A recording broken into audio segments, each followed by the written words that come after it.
Ahoy, landlubber! You're volunteering to come aboard?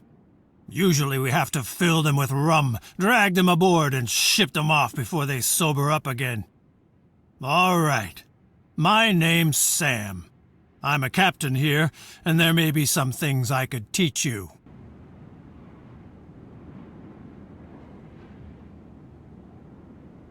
The most important thing is to know where you're sailing to. Climb into the lookout, take the telescope, and look around.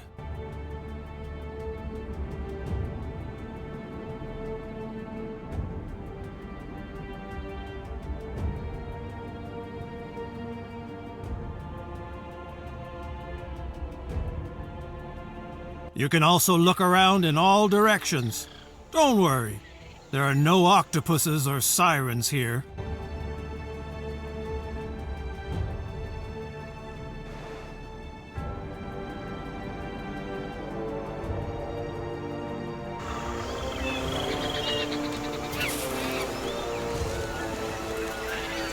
To know exactly where you are, of course, you need a good naval chart. Here in the area, there are 60 towns. Spanish, English, French, and these moneybags from the Netherlands. And of course, pirates from all over the world.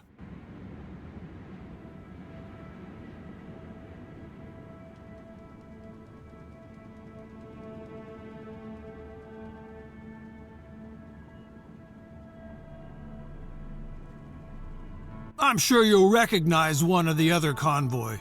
For example, these could be merchants or military convoys.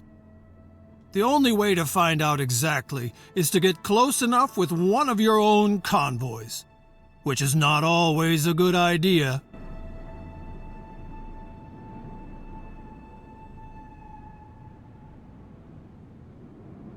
Check out Port Royale, your hometown during this exercise. This is the town on the island in the middle of the Caribbean. Your convoy is in the port of the town. Select it.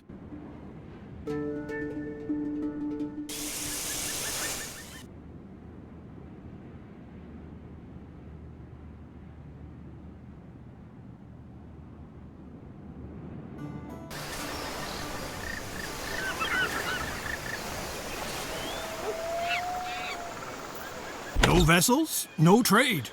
It's as simple as that. Such a convoy consists of up to 10 ships. But for you, one is fine for now. Until you can hire sailors and a real good captain, you'll have to show that you can handle yourself.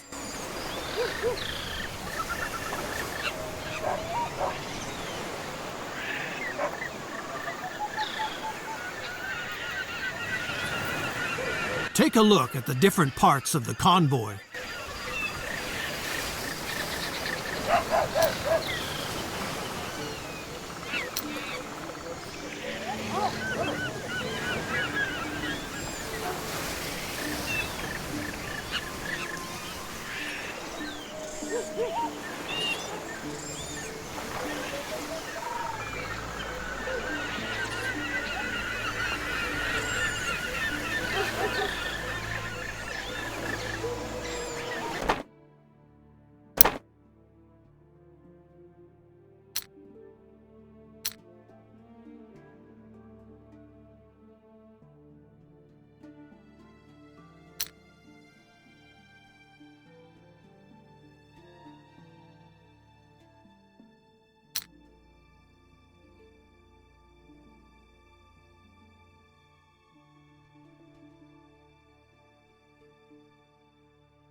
We're not sailing around here for fun. It's about trade between the towns, and commodities and gold.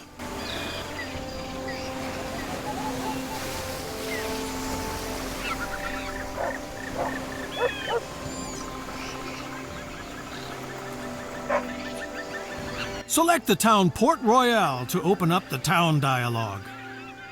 But select the whole town, not a single building, so don't zoom in too far. A town is nothing without its inhabitants.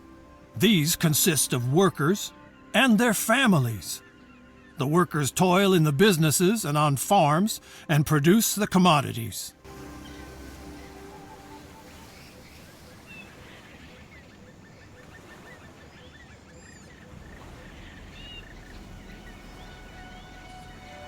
The fine gentlemen like to come up with an attitude, but it is very important that the inhabitants are satisfied, because otherwise they simply run away.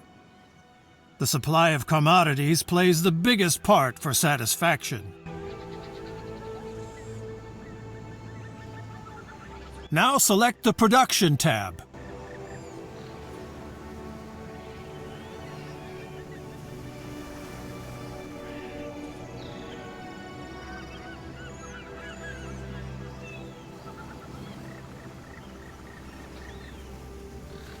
Sure, every town also produces its own commodities, up to 7 different ones.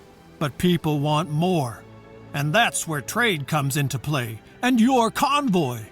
It brings the people what they cannot produce themselves.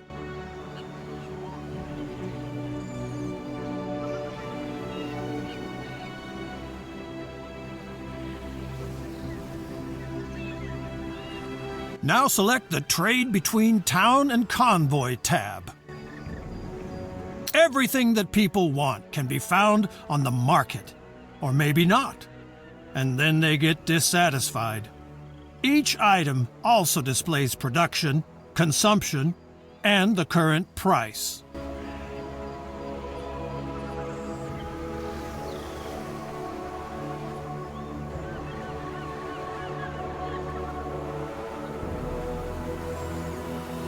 The better the demand of a commodity is covered for the next weeks.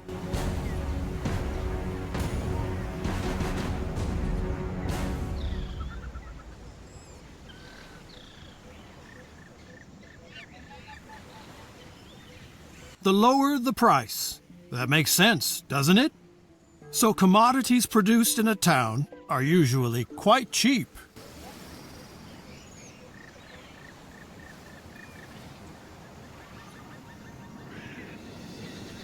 Now select Grain and buy 20 barrels.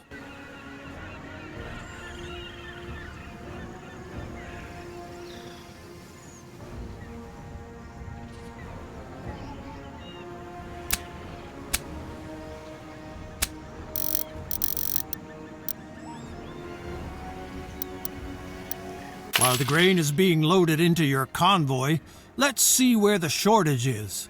There you can then sell the commodities with profit and make people happy at the same time.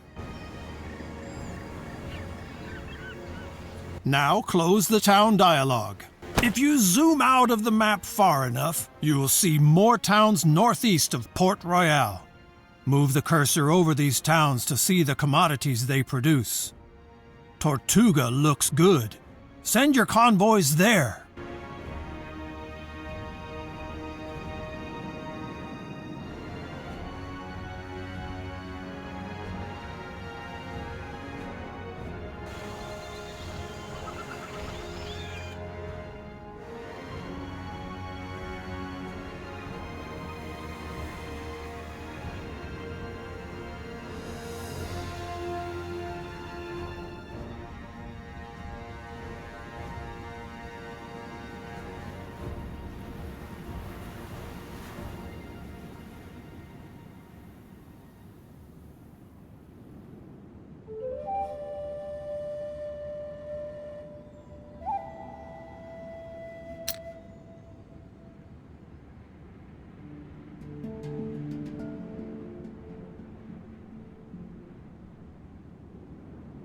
Make sure the whole town lights up when you send a convoy there. After all, he's supposed to dock in the harbor and not drift around outside the town.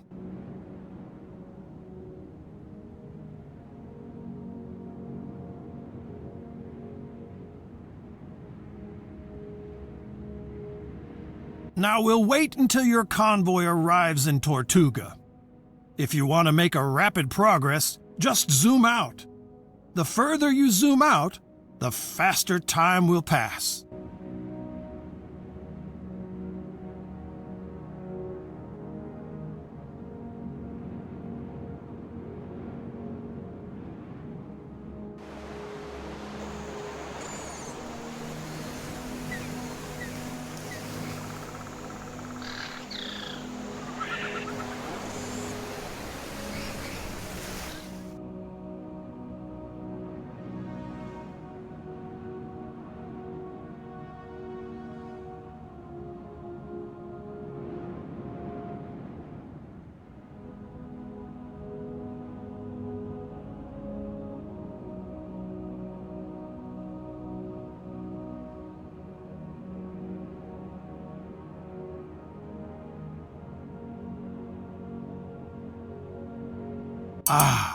Arrived in Tortuga. No evening without beer, rum, and brawls. So open the town dialogue.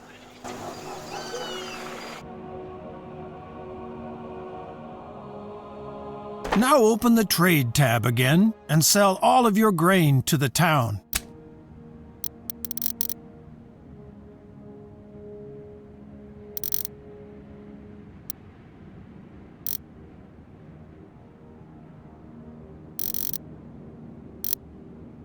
Great! You still have to get used to all the commodities and prices, but through trade you can earn the most money. For this, I offer a special course about the Caribbean economy. And there is also a lesson about creating automatic trade routes.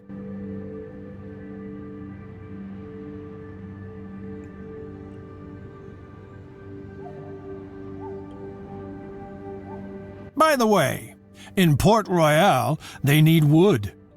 Buy 50 units and return to Port Royale. There is work to be done at the shipyard.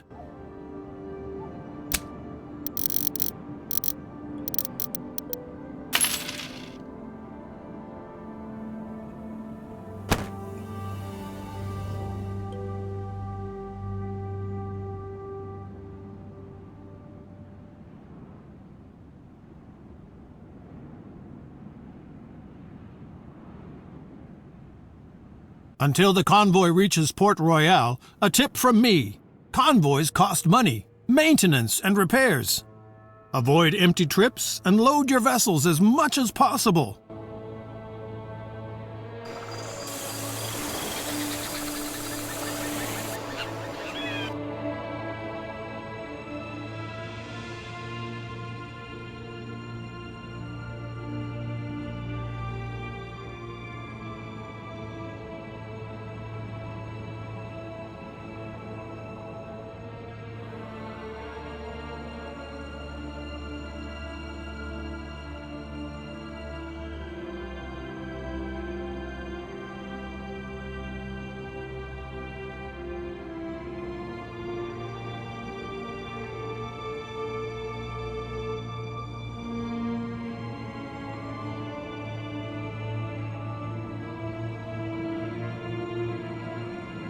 Port Royale! The smell of seaweed, old fish, and hope for prosperity.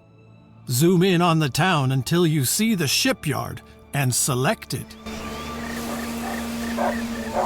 Convoys that are on the road a lot, the shells have to be scraped off regularly. And that's what the shipyard is for.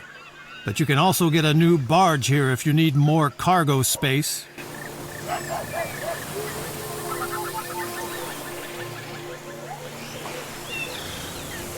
Buy a new vessel and get out of here for now.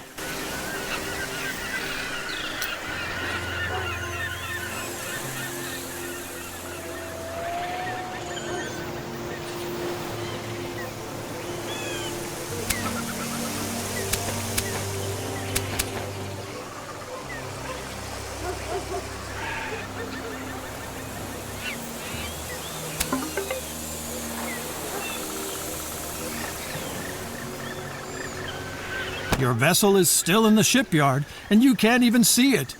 You have to add it to a convoy first, or convert it into a new one. We do that at the lighthouse. Select it. On the left, you can see the selected convoy and your unused vessels on the right. By selecting a vessel, it switches sides. That way you can enlarge, reduce, or dissolve convoys. If no convoy is selected, you can create a new convoy with free vessels. Now add your new vessel to the existing convoy. Not bad for a landlubber. The basics are in place. One more thing. Whenever you come across one of these info icons, you can use it to open the appropriate pages in the manual for Caribbean merchants. Try it.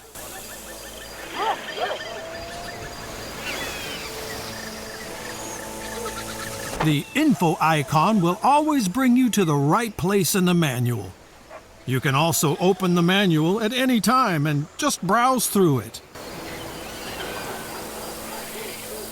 All right, you've got the basics down, I hope. But there's a lot of people out there just waiting to make a rookie like you walk the plank. So I'm recommending my other classes as well. Don't worry, they're shorter.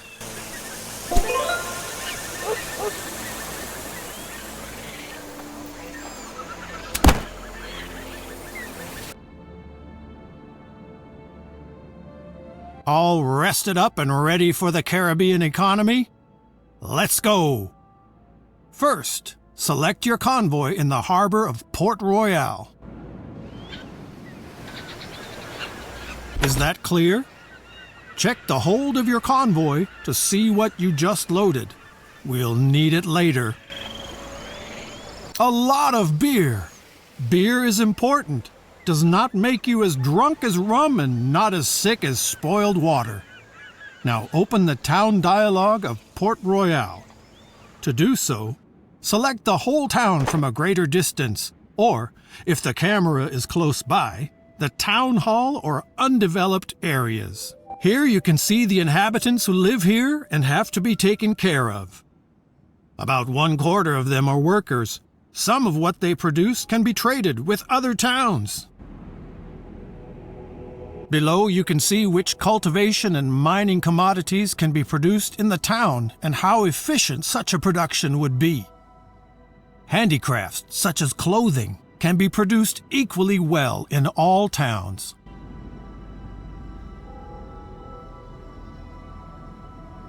People always ask for all commodities, and the variety of commodities affects the satisfaction. In small settlements, however, simple commodities are more important. If the town grows, the inhabitants become more demanding, and the upscale commodities becomes more important. Now switch to the Production tab to see the production of the town.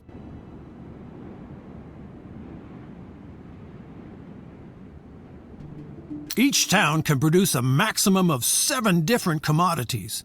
Here you can see what is produced in Port Royale per day.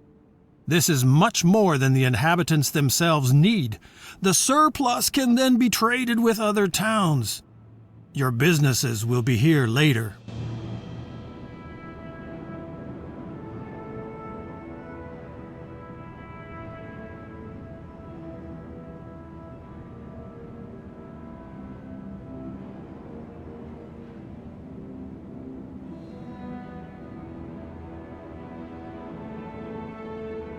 Now switch to the Trade Between Town and Convoy tab to see the commodities on the town's market.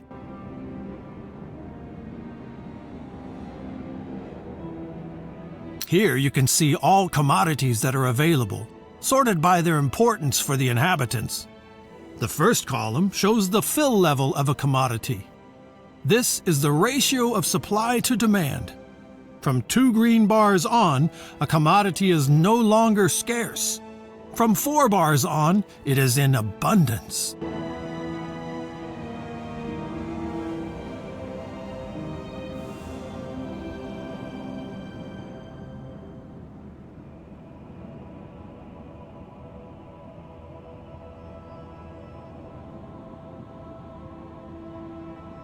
Here you can see how many commodities are in stock at the market of the town and in the selected convoy.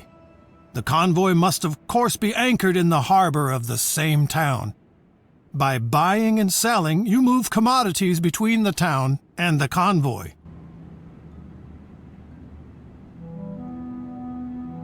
Here you can see what the town produces and consumes. This includes commodities that serve as raw material for other products. Compare stock and fill level. The longer the stock lasts, the more secure and satisfied the citizens feel. The price of a commodity changes constantly because it depends on supply and demand. The higher the fill level, the lower the price. For the beginning, you should remember, buy from 2 green bars, sell until 2 green bars.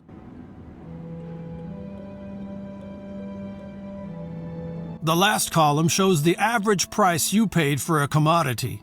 Of course, you should always sell a commodity at a higher price. Take a look at the price of beer. The average price of your loaded commodities is lower than the current price in the town. People want beer, and you can give it to them. To do this, select the commodity and slowly move the amount from right to left. You can see how the stock and the fill level of the town increases and the price per unit decreases. Now sell your beer supply to the town and close the town dialogue.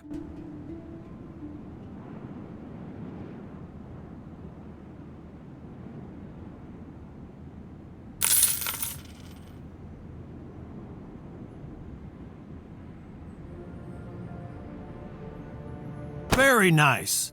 Now show what you have learned. There's an abundance of grain in Port Royale right now. Buy at least 100 barrels.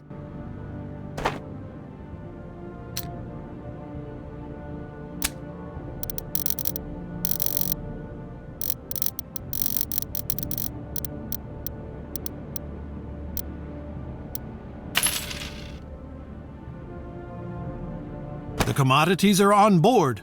Now you need a destination. I recommend Port-au-Prince, east of Port Royale. Set up your convoy there, open the town dialogue, and get a trade license. Then you sell the grain to the town.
Excellent.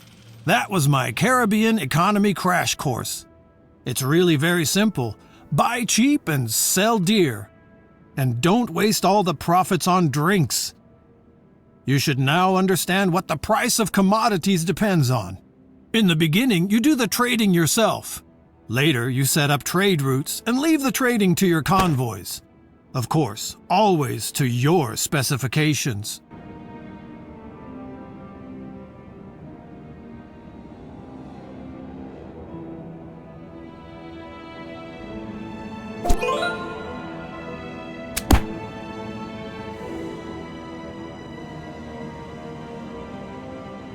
You want to sail comfortably over the sea and enjoy the wind and waves?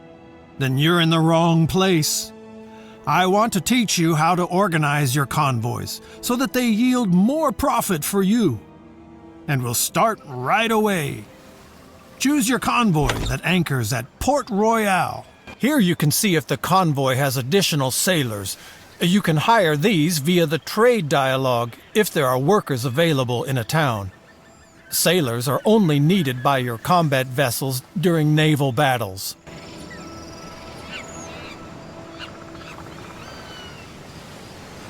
The total number of cannons of the convoy is displayed here. A convoy can only fight in naval battles if it has combat vessels, because only these vessels have cannons. If there is a battle, the sailors of the convoy will be distributed among the combat vessels.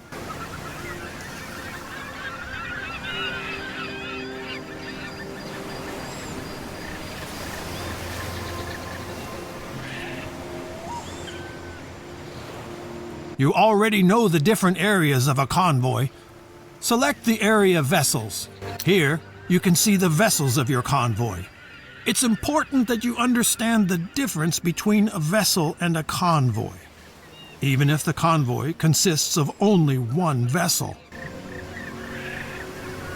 Suppose you buy a vessel in the shipyard. Then it will stay there until it belongs to a convoy. Only then it gets a crew and is put into the harbor. From that moment on, you can fill the vessel with commodities and put it to sea. Free vessels are something like dead capital. They are not operational, but they don't generate any costs.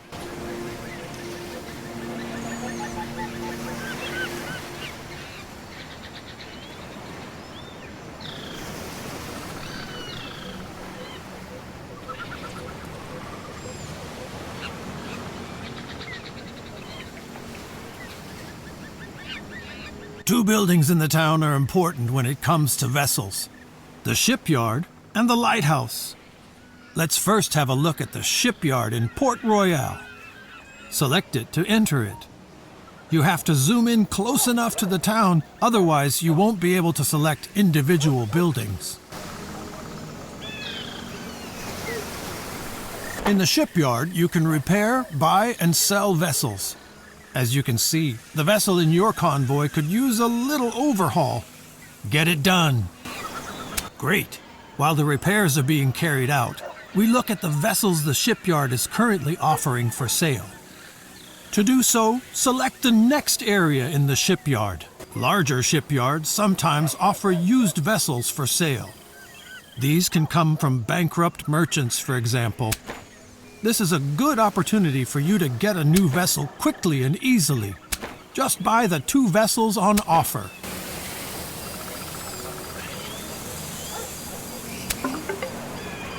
This military frigate needs command points. This applies to all vessels with cannons. They can only be included in convoys that have a captain, and people trained in this field do not grow on trees.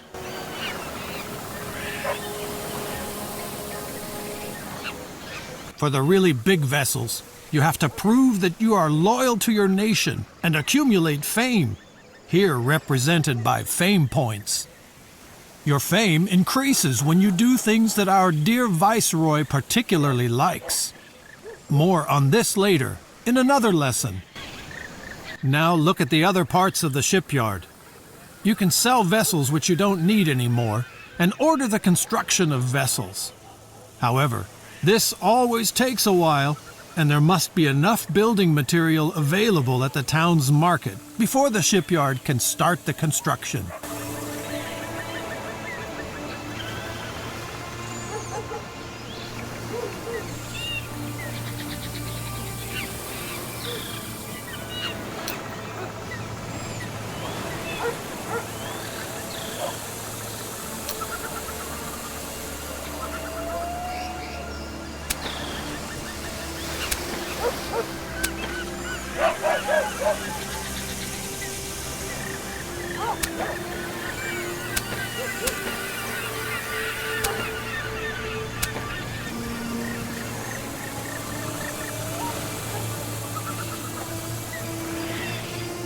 To build new convoys or add new vessels to a convoy now, you need the lighthouse. Now close the shipyard and open the lighthouse of Port Royale. On the left side, your selected convoy is displayed. On the right side, you can see your free vessels, which are docked in the harbor. Just select a vessel to move it between the port and the convoy.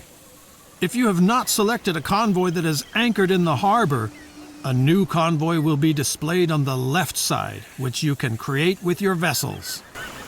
Now close the lighthouse again. We have just talked about captains. Choose the Captains tab in your convoy. A convoy is ready to go even without a captain, but a captain improves many characteristics and allows to carry armed vessels. Unfortunately, such captains are hard to find, and for each, you need a captain's license. You can get a captain's license from your viceroy, but more about this in a later lesson. If a captain applies to you, this will be displayed here. Now open the captain's dialogue.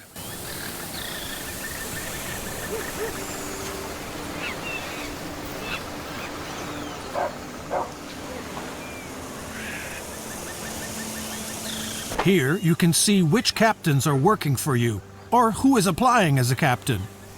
Every captain has other skills that will improve with time. Take a look at everything and then hire the captain.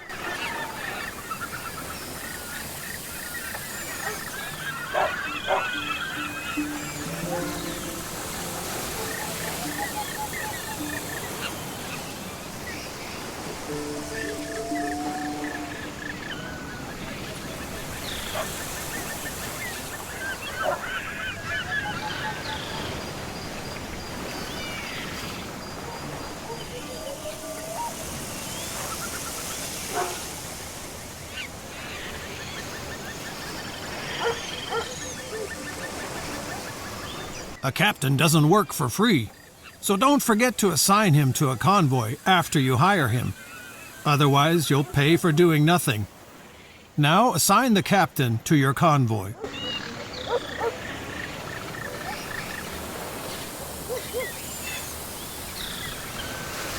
Very good. With the help of their command points, captains can lead armed vessels. The higher the level of a captain, the more command points he can use. And that concludes this lesson about vessels and convoys. See you soon!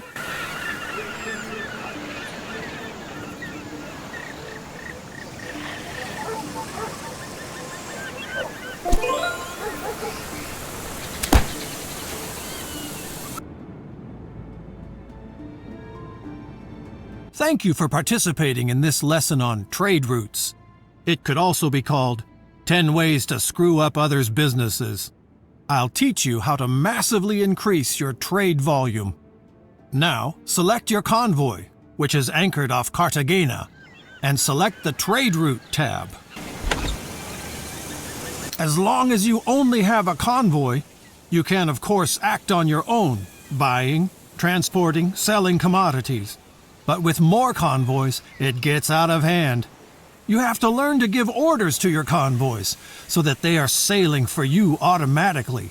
For that, you need the trade routes. Now, click on the Trade Routes button to open the dialog, and then select Create New Route. Here, you create new trade routes and assign them to your convoys. A new route does not yet contain any towns. so you will have to edit it first.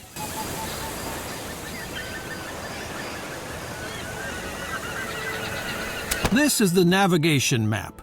It shows you wind direction and wind force everywhere. With tailwind, a convoy will naturally drive much faster, and time is money.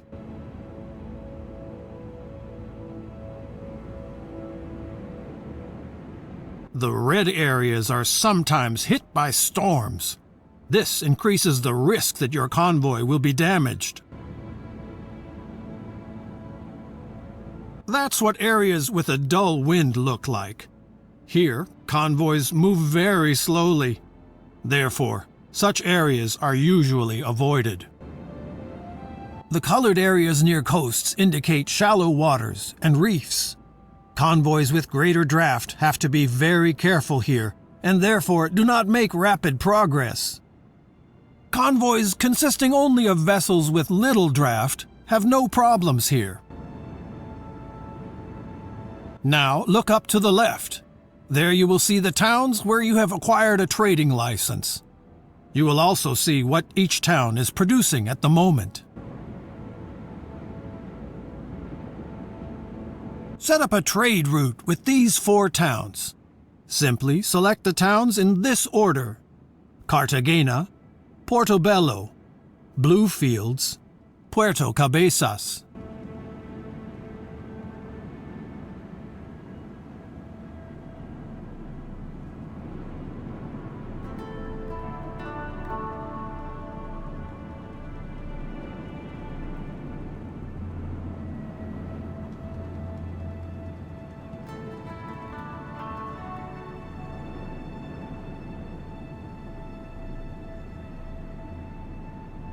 As you can see, all the towns will appear in the list, and even the exact course of the route will be shown. However, this route is not very convenient. The convoy would have to sail frequently against the wind, and would make only slow progress. The first thing you should do is to change the order of the towns.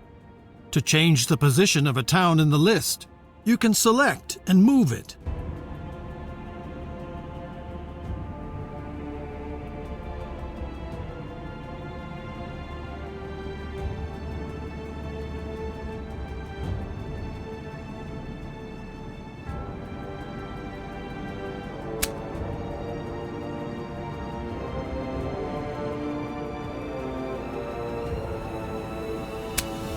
You see, the course of the route is already much more consistent with the wind directions. But you can optimize the route even more because it runs through an area with little wind. Select the route at the marked position and move it up to the other marker outside the calm. And see how this reduces the duration of the trip.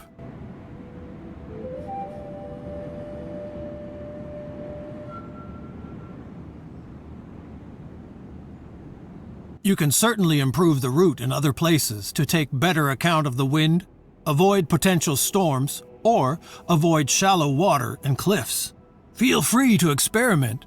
Then select the town of Cartagena in the list to set the commands for that town.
Of course, your people need to know what to buy, what to sell, and what to keep their hands off.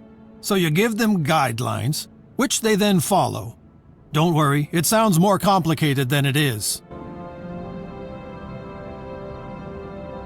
The commodities produced in a town are often in abundance. That makes them cheap, and you can sell them in other towns at a profit. Search for cotton and give the order to buy. Your people will then buy cotton as long as it can be sold on the route and the purchase price is low enough.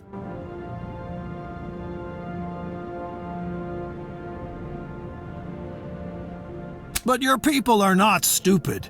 If there are no sell orders for a commodity, if there is no demand, or if the purchase price is too high, they will not buy it.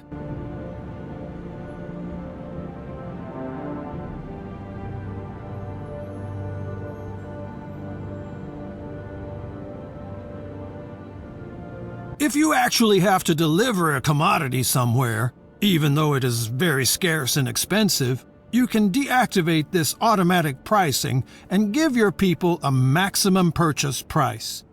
But for the beginning, you shouldn't even think about such things. Find 2 more commodities in Cartagena that you want to buy and switch to the town Puerto Cabezas when you're ready.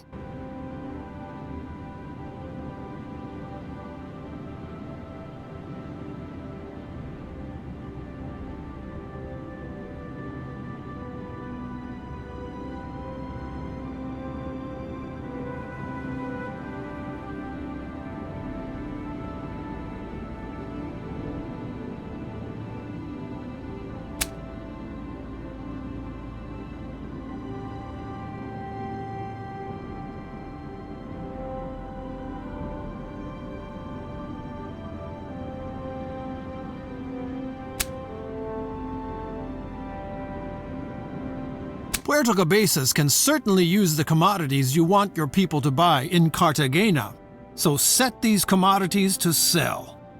By the way, if you select a commodity, the list of towns will show you where it is bought or sold.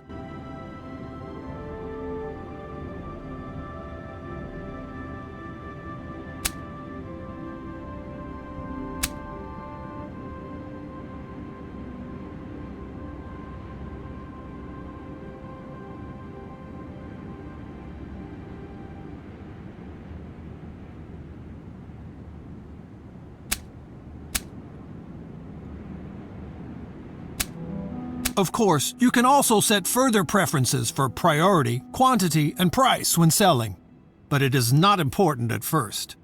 If you want to know what this is for at a later time, just have a look at my tips and tricks. So, an easy route is now available. If you want, you can of course make further settings for the other towns. Feel free to have a look around.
When you're ready, close the edit mode for the route again.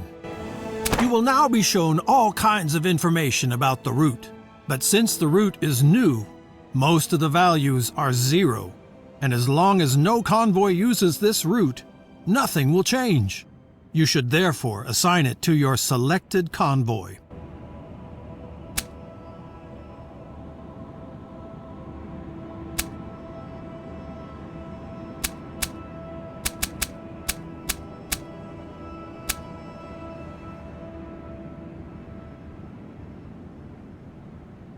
And now you only have to give your convoy the command to follow the route. Very good. If you now close the route dialog, you can see how your convoy sets sail and executes your commands. In the port of Cartagena, there are now 2 more convoys ready for you.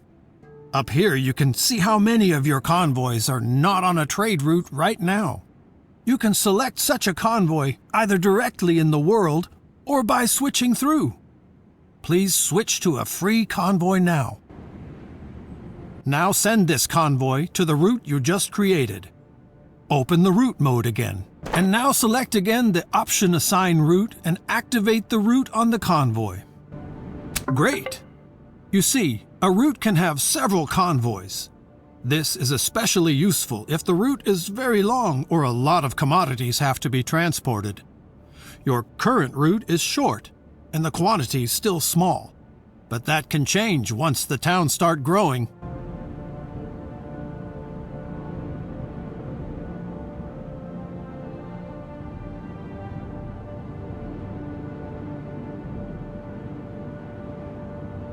You can, of course, change, extend, and optimize a route at any time. The affected convoys will implement these changes immediately.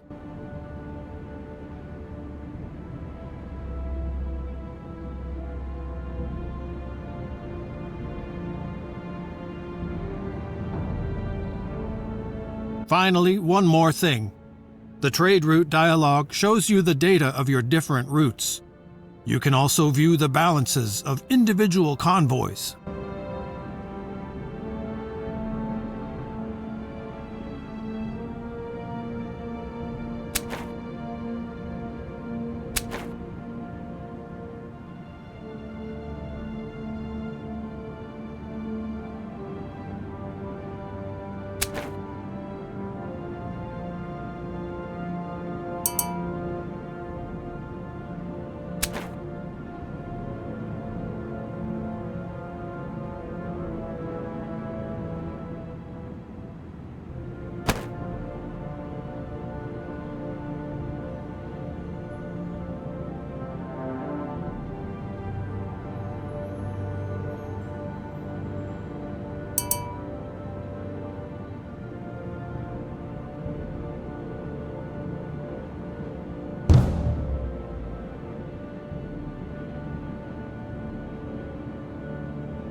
Close the trade route dialog now and take a look at convoys and towns. Among other things, all your convoys and vessels are displayed here. You can also view the balances of your convoys, which are currently on tour with a trade route. So you can quickly see if a convoy is currently making gains or losses.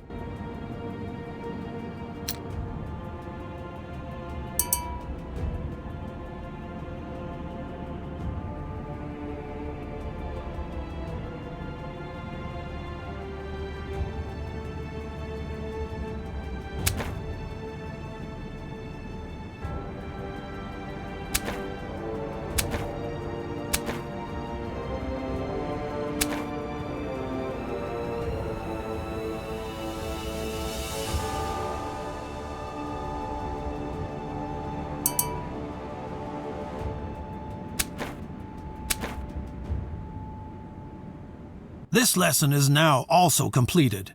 You have now learned the most important things about trade routes.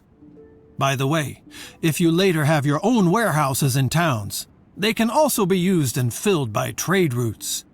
More about this in my course about production.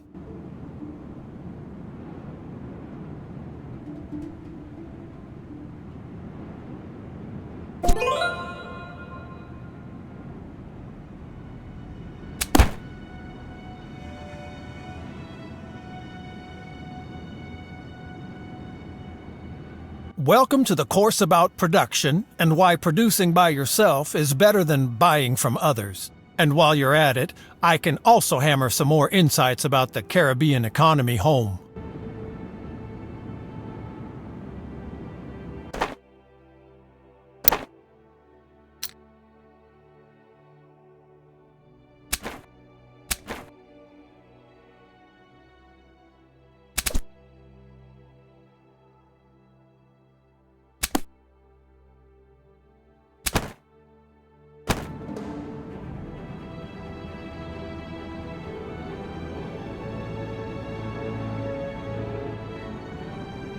You already know that you can earn a lot of money by buying commodities here cheaply and selling them expensive elsewhere. Now, it can happen that you could sell more commodities than are offered. For example, because the production is too weak or there are too many merchants underway, then it is worth considering getting into production yourself.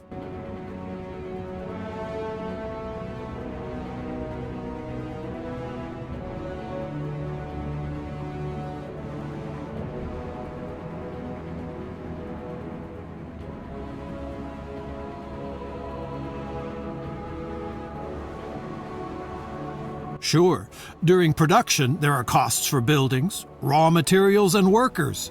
But if everything runs normally, you produce the commodities at a reasonable price, and you can sell them for a profit wherever they are needed. With optimizations, you can reduce your unit costs even more, and thus increase your profits. For this course, Cartagena is your hometown. Open the town dialogue. Here, you can see which commodities can be produced with which efficiency by cultivation or mining. Of course, you can produce handicrafts everywhere because they depend on raw materials and not on geographical specifics.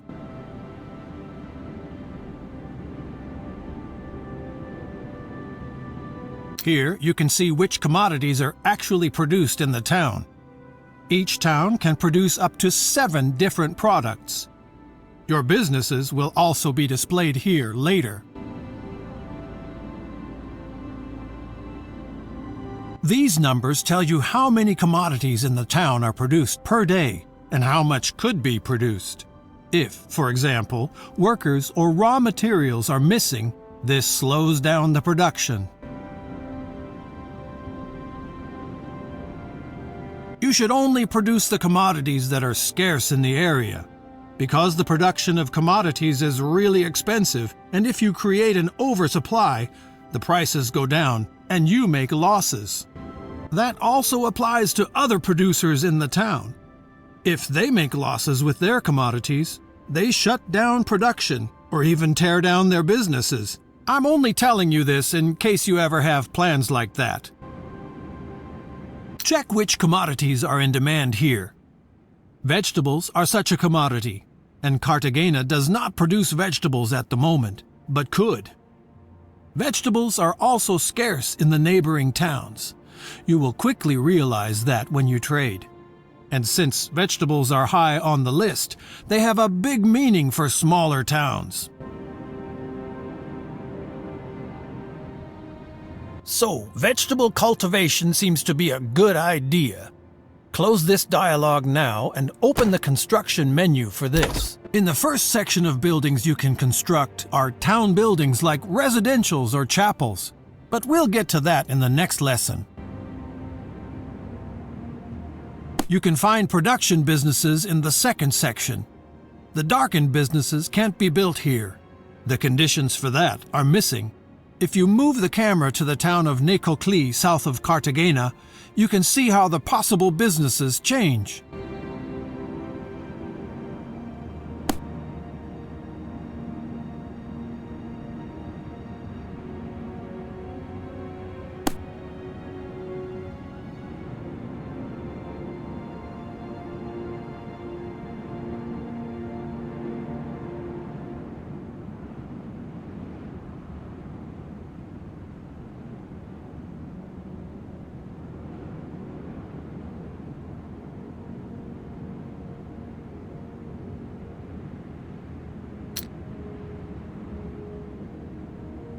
Of course, you can't just build anything anywhere.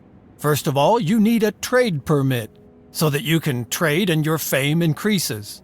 Only then you can get a building permission for businesses.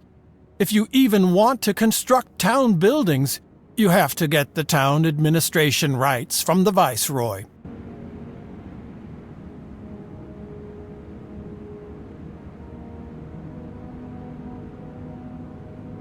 Now take a look at Cartagena to see the possible building sites for vegetable cultivation. Select the business and zoom in close to the town until building sites in different colors become visible. The plots are divided into two colors, rather negative and neutral. Gray fields mean disadvantages. Move the focus to such a field. You can see that the operation would have a negative effect on the satisfaction of the residents in several residential areas.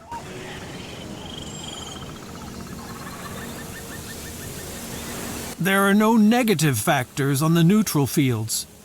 There you should now build a vegetable farm.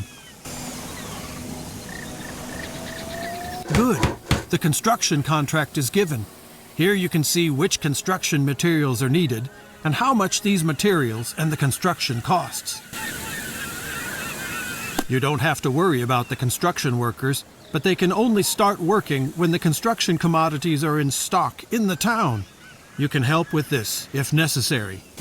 Close the construction menu again and move the focus to the business you just commissioned. In the info area, you can see who owns the building and if there are any commodities missing for construction. If so, you can either get them and sell them to the town, or you can wait until another merchant did.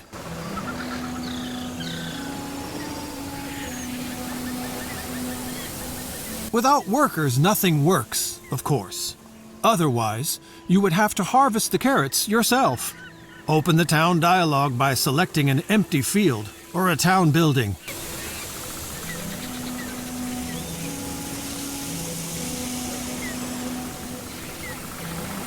Here you can see how many job seekers there are in the town currently. They come with the treasure fleets from Europe to the town of the Viceroy, and from there they are distributed via trade convoys to the other towns.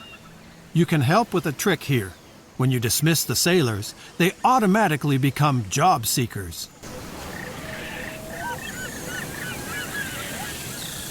In order for job seekers to come to the town and stay until they find a job, the satisfaction in the town must be at least 40%.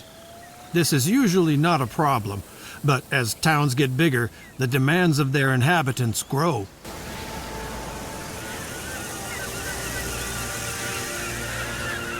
But workers also need housing for themselves and their families. If there is not enough of it in the town, your business cannot hire new employees. If you really are the administrator of a town, as it is the case with your hometown, nobody else builds buildings but you. So you have to provide enough housing. On the contrary, if you are not the administrator, you have to wait until the town does it. If the town is doing well and there are enough building materials, it won't take long. Let's speed things up a bit. Your farm is now operational and has all the workers. Now, switch to the Production tab and select Vegetables. Here, you can see the vegetable production of the town. Your businesses are also a part of it, and from tomorrow on, you can see which commodities your new business produces daily. As long as you don't have your own warehouse in the town, the produced vegetables will be sold to the town daily at the current price. As long as your business is running efficiently and the town is not drowning in an oversupply of vegetables, there is nothing wrong with that. Of course, you can prevent oversupply by selling the commodities to other towns yourself. For example, by using trade routes. If the neighbors drown in vegetables, you can also stop your production completely for a while to prevent the price drop of the commodities. Vegetables are cultivated. Other commodities, such as iron or coal, are mined. And there are handicraft businesses where raw materials are converted. such as weaving mills. Here, cotton is spun and woven into cloth.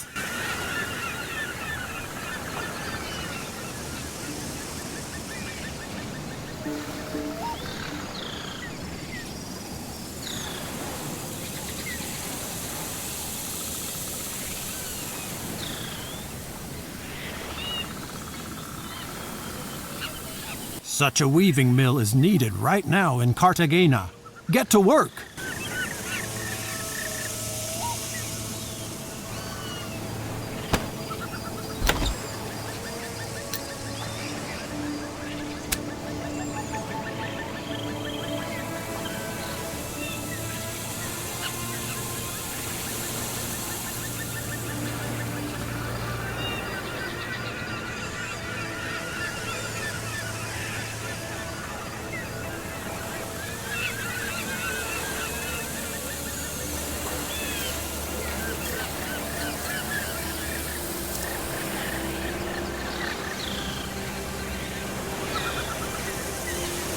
Very good.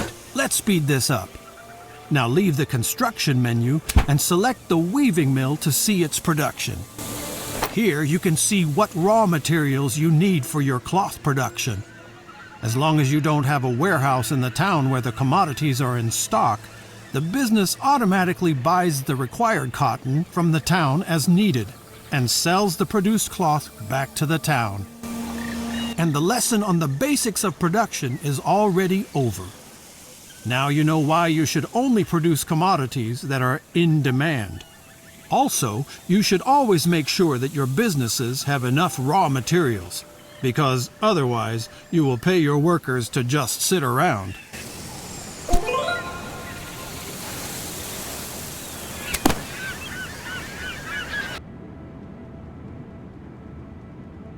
You have already learned how to boost production in the towns, but in towns like your hometown, which you manage yourself, you also have control over the living conditions and can also optimize the production of your businesses. Open the construction menu. Directly in the first category, you will find all buildings that do not produce commodities. They create living space, increase the satisfaction of the inhabitants, or attract more workers to the town. Move the cursor over the buildings and see the information about them.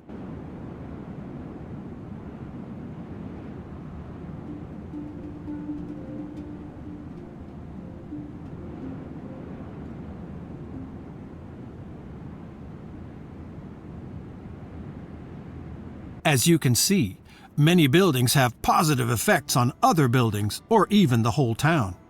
The most important building, besides the businesses, is of course the residential area. Select it because you should build one. A residential area can accommodate a lot of people.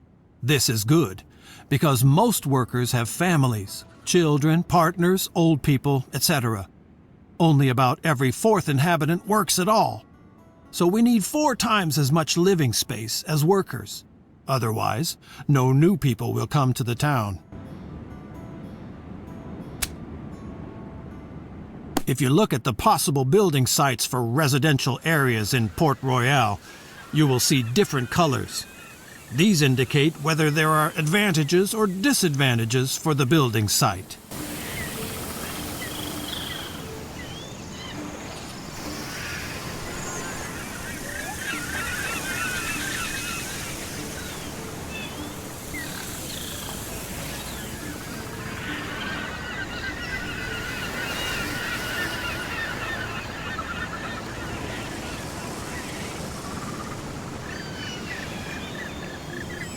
This coloring means that the advantages outweigh the disadvantages. Move the cursor over one of these fields to see what the advantages are and where they come from. Here the reasons are the tavern and the chapel. If they are nearby, the popularity of a residential area increases, and it can grow much bigger.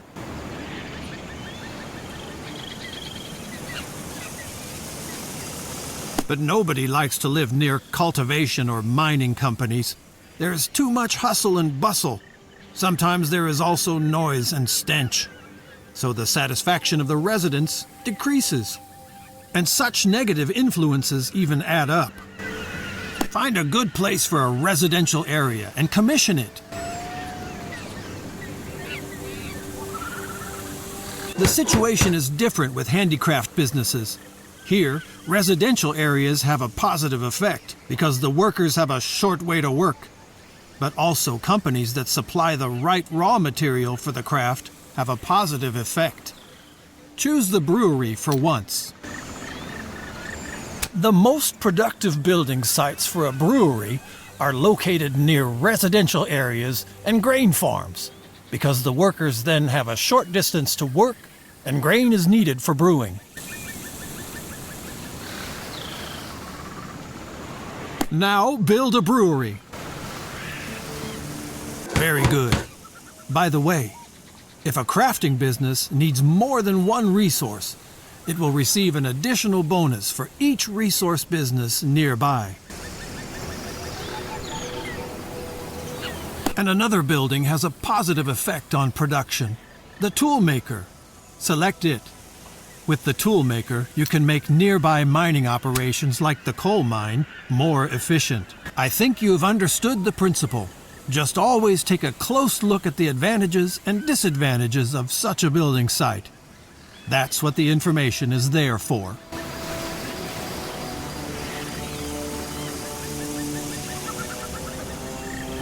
And as always, one last thing. For many handicraft businesses like the brewery and special town buildings like the tool maker, you need a concession. You can get this from your viceroy when you have enough fame. We will talk about this in the next lesson.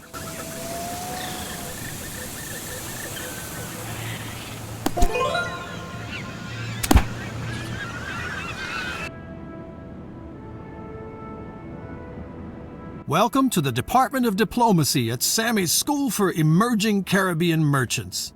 Today's topic is Viceroys, the fast track to fame. Simply put, the Viceroy is your nation's top boss in the colonies. He watches you, gives you information, and shows his appreciation when you serve your nation. You can always contact the Viceroy. Get in touch with him now. Ah, you are arriving at the right moment. Here in the first tab, the Viceroy informs you about the current situation. Especially important for you are the relations to the other nations, because you usually can't sail to the towns of hostile nations.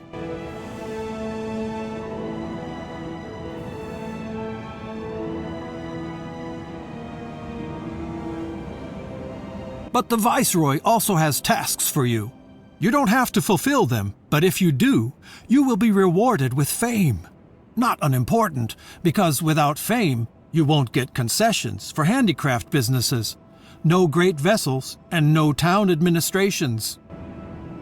Now, switch to the Fame tab. As you can see, your current fame in England is quite capable of improvement, but this is normal because you are still at the beginning of your career. If you have collected enough fame, you will receive a fame point, which you can exchange with the Viceroy for certain privileges. England regularly sends treasure fleets from Europe to the town of the Viceroy to collect colonial commodities.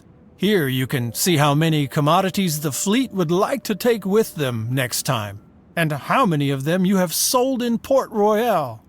This is a double deal for you. Good for your wallet and good for your reputation. If you have a fame point in stock and enough workers in a town, you can ask the Viceroy to manage a town. Then everything will be done your way. No house or business will be built without your permission. In the end, a town will be built according to your ideas. Now, open the next section. Life would of course be much easier without our European neighbors. Here you can find out which lousy creatures are their viceroys and where they live. Thank God you only deal with your own viceroy. It is not your job to confront these sad figures with the finesse of English diplomacy.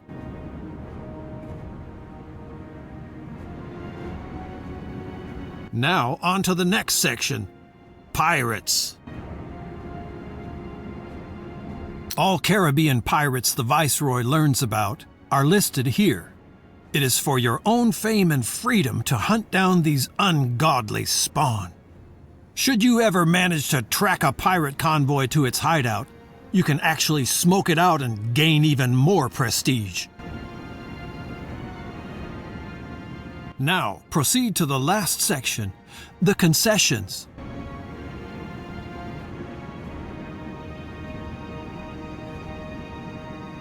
Of course, not just any merchant can open a brewery on a whim. For handicraft businesses, combat vessels, and special town buildings, you need the approval of your viceroy. This also applies to any captain you want to hire. For each fame point, you can get a concession here. You got it? Then congratulations on the successful completion of this course. Look around a little more, and this lesson will end.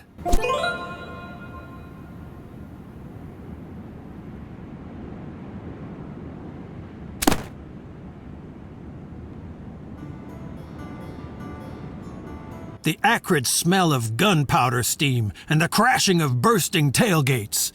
Where there are pirates and enemy military convoys, there are naval battles.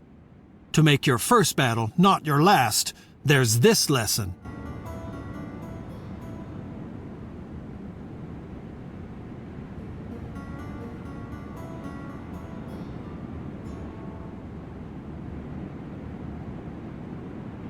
To get started, select your convoy.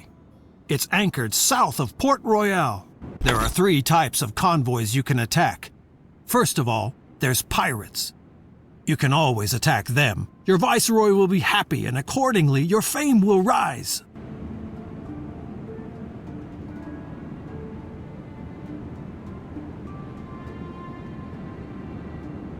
If you want to act like a pirate, you have to raise the black flag on your convoy and disguise yourself as a pirate. In this mode, you can also attack friendly convoys, but this will damage your reputation with the Viceroy.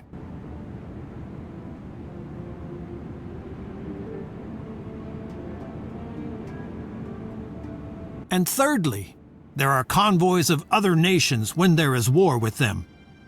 If you got yourself a letter of marque beforehand, such attacks are legal because you can then act on behalf of the Viceroy. It's called politics. Here you can activate the convoy's patrol mode. In this mode, the convoy monitors its surroundings at sea and attacks all enemy convoys on its own. Activate the mode now. Soon the pirate Calico Jack will pass by here and your convoy will attack him.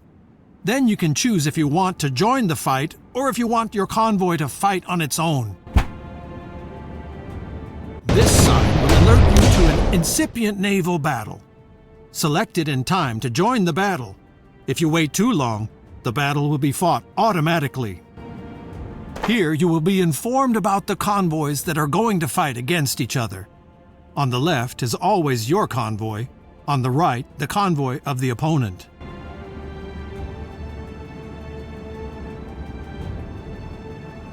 The most important factor is the approximate fighting strength of the convoys, because usually the stronger convoy will win. Pirates often have no interest in destroying a convoy completely. They want commodities, and they cannot plunder a destroyed convoy or bankrupt merchants a second time. So if things turn bad, it is advisable to simply capitulate. Now, choose that you want to participate in the battle. You are now in the middle of a battle and you can get involved. The data of your convoy is displayed on the left, the data of your opponent on the right. Your vessels are shown below.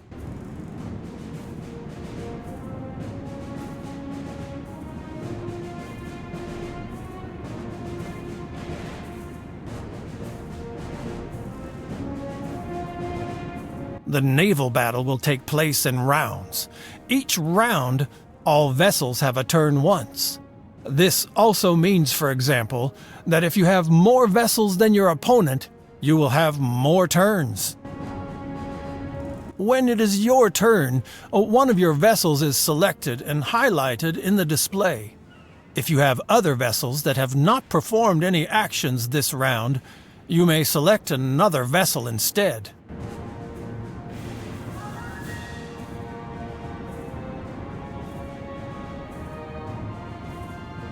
On your active vessel, the hit points are displayed here. The more sections the bar contains, the more hit points a vessel has. If a vessel loses all hit points, it sinks.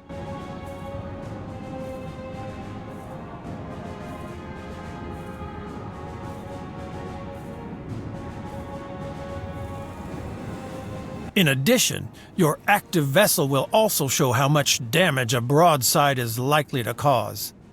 The cannons play an important role here, but also the sailors. If the number of sailors falls below half of the maximum possible, the damage is reduced as well.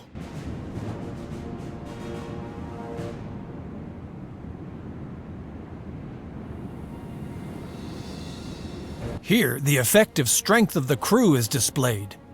It is mainly determined by the sailors on the vessel, but also the type of vessel plays a role. The strength of the crew is important in naval boarding.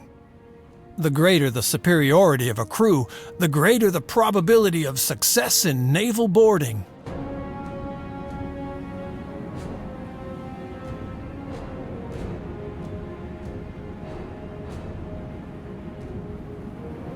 Each vessel has movement points, depending on the type of vessel. For each movement point, a vessel can move one field in its direction of travel.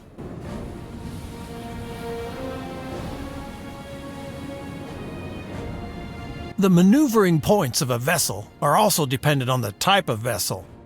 A turn of 30 degrees costs 1 point, so a full turn would require 12 points.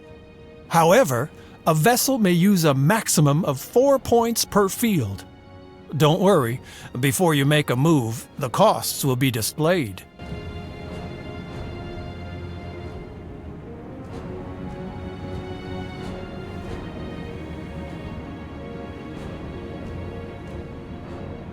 The fields that your vessel can reach are marked green. Now select one of these fields to move your vessel. You can also move your vessel several times per turn, as long as it still has enough points.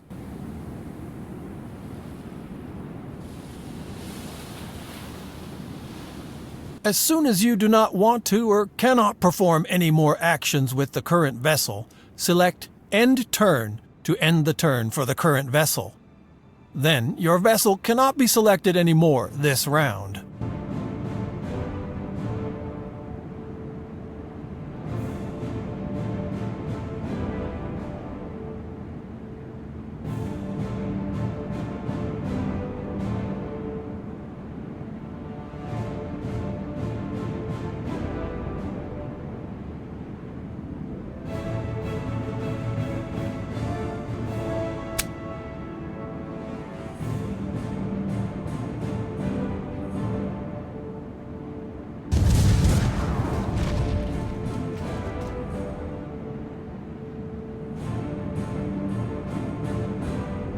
Now it is the turn of Calico Jack. He also selects a vessel of his choice and performs movements and actions with it.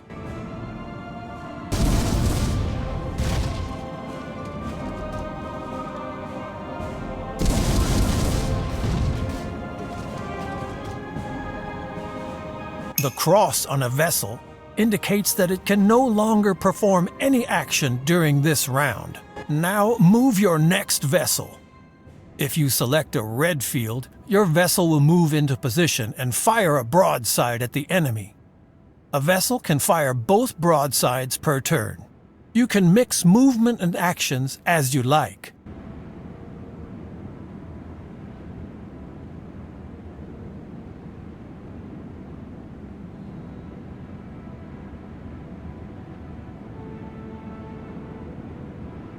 You can plunge into the battle alone now, but I still have a few important hints for you.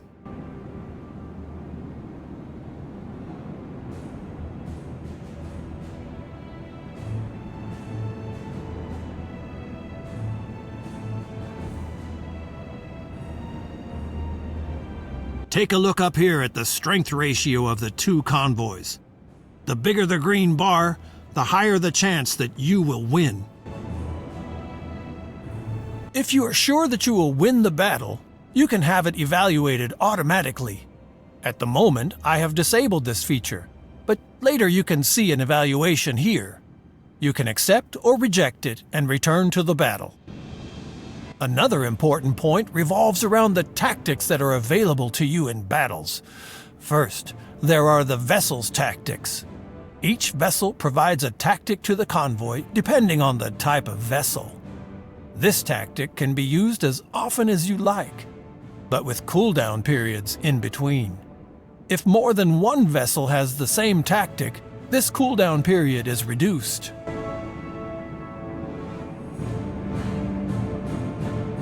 There are also captain's tactics. You will receive them during your adventures as a reward for tasks you have fulfilled for towns. These tactics are consumed when used, but can be replenished at any time. Simply complete tasks.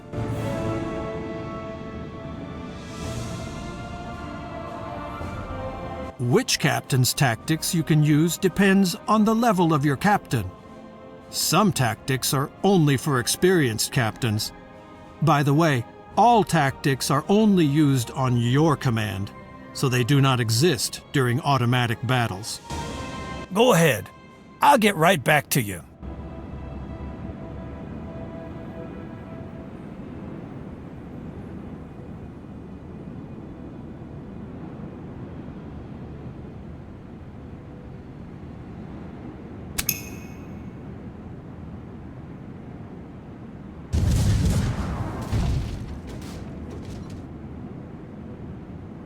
At any time when it is your turn, you can specify the type of attack for the selected vessel.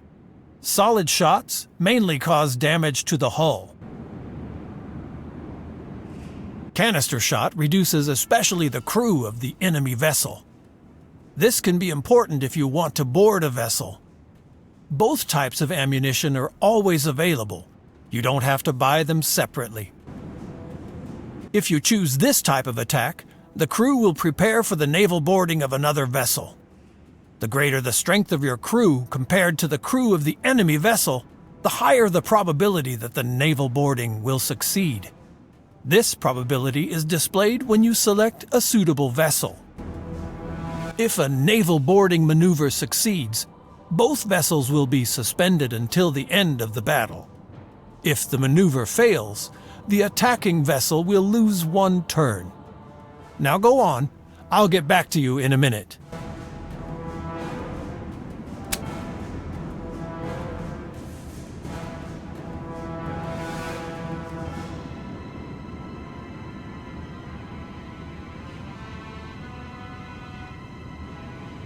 One more important tip.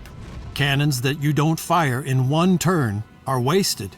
So make sure that a vessel can always fire both broadsides during a turn. I know it's not as easy, since all vessels are limited in their maneuverability.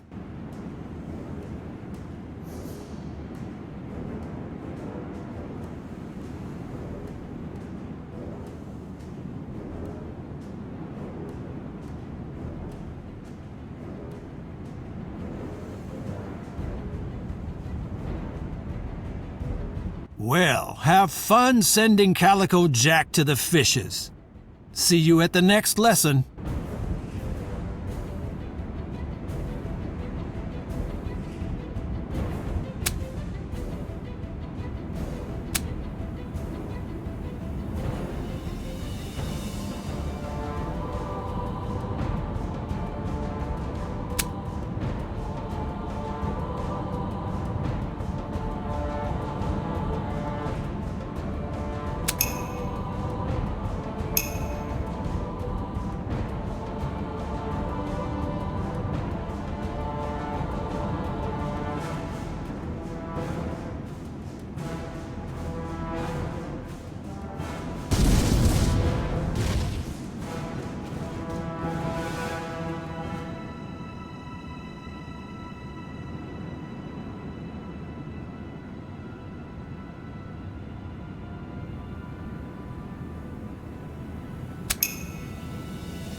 There's work waiting for you all over the Caribbean.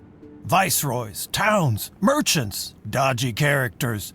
They all have wishes, all looking for, all needing, all offering. And there are still some legendary and fabulously well-hidden treasures. You just have to keep your eyes open for such opportunities. If your Viceroy classy shoe pinches, he will let you know where by a mark on his symbol. When you visit him, he will tell you all the details.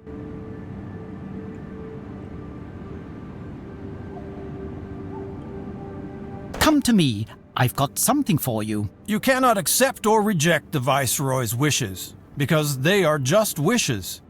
If you just do what he says, he will notice, and you will be rewarded with a lot of fame. Now close the dialogue again.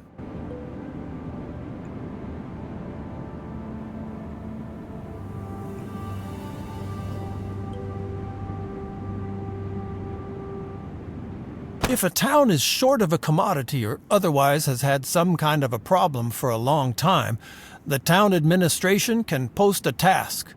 Look north from Port Royale to Santiago, where the town offers such an order.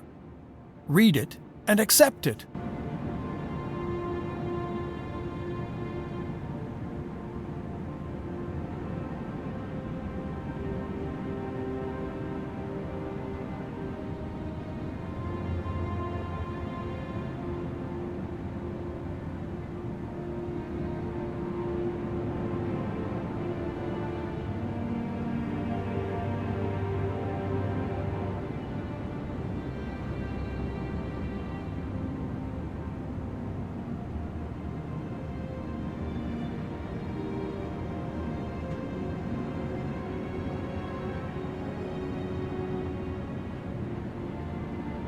If you fulfill a town's task, word gets around quickly and your fame increases. You will also learn seafarers' secrets and get to know new captains' tactics. In addition, these orders are often economically worthwhile because they often have to do with urgently needed deliveries of commodities. There are other opportunities in the world that you should not miss. For example, sometimes you can find castaways in the water or commodity stashes on the coast, if your convoy is close enough. Take a convoy from Santiago and drive west along the coast. There I have put a message in a bottle in the water for you to find and pick up.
Look, a part of a treasure map.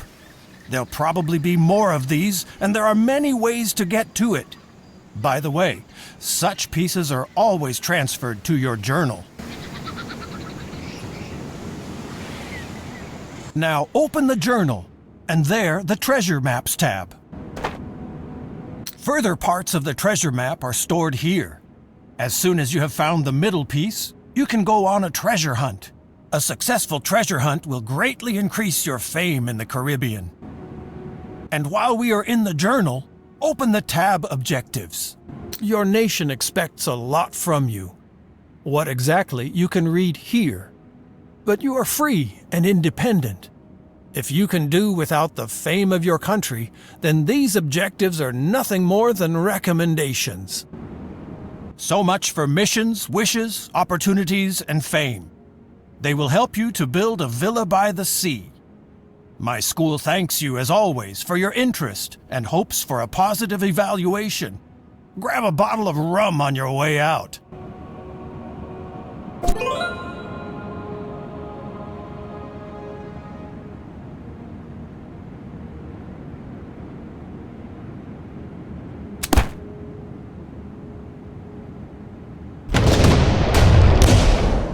Welcome to Naval Battle Training. This is only an exercise. Whoever is sinking here does not end up as fish food and can try again anytime.